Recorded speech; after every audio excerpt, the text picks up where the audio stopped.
இந்த சுவையான வடை மற்றும் தேநீரை சுவையுங்கள். இது போன்ற மேலும் பல வீடியோக்களுக்கு மறக்காமல் சப்ஸ்கிரைப் செய்யுங்கள். ஐயோ, இத கீழே கொட்டாதே. என்னிடம் ஒரு ரகசிய சமையல் குறிப்பு இருக்கிறது. நாம் இத வச்சு சுவையான உணவு செய்யலாம். இந்த அரிசிய வச்சு நாம் என்ன செய்யலாம்?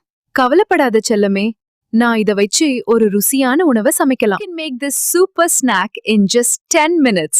Look at how crispy and golden these vadas are for you. 10 நிமிஷத்துல நீங்க இந்த சூப்பர் ஸ்நாக்ஸ் செய்திரலாம். இது ரொம்ப மொறுமொறுப்பான மற்றும் சுவையான வடை. அம்மா, இது பார்க்கவே ரொம்ப நல்லா உள்ள சாதத்தில் உள்ள தண்ணீரை முதலில் பிழிய வேண்டும்.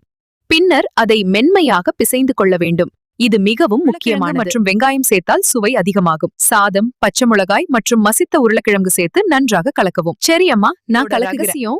இந்த சோள மாவு தான். இத மாவுல சேர்த்தா பலகாரம் நல்ல மொறுமொறுப்பா வரும். பாரு, இப்போது நாம் சோள மாவை சேர்த்து பிசைய வேண்டும். இது மாவின் பதத்தை மென்மையாக்கும். இது பார்ப்பதற்கு மிகவும் அழகாக இருக்கிறது. வடை எண்ணெயில் மெதுவாள பொன்னிறமாக வேகிறதை பாருங்கள். இது மிகவும் சுவையா இருக்கும். அம்மா, இது பார்க்கவே ஆசையா இருக்கு. மெதுவா வடைய எண்ணெயில போடுங்க. பாரு, எவ்ளோ அழகா பொரியுதுன்னு. ஆமா அம்மா, இது பார்க்க ரொம்ப நல்லா இருக்கு.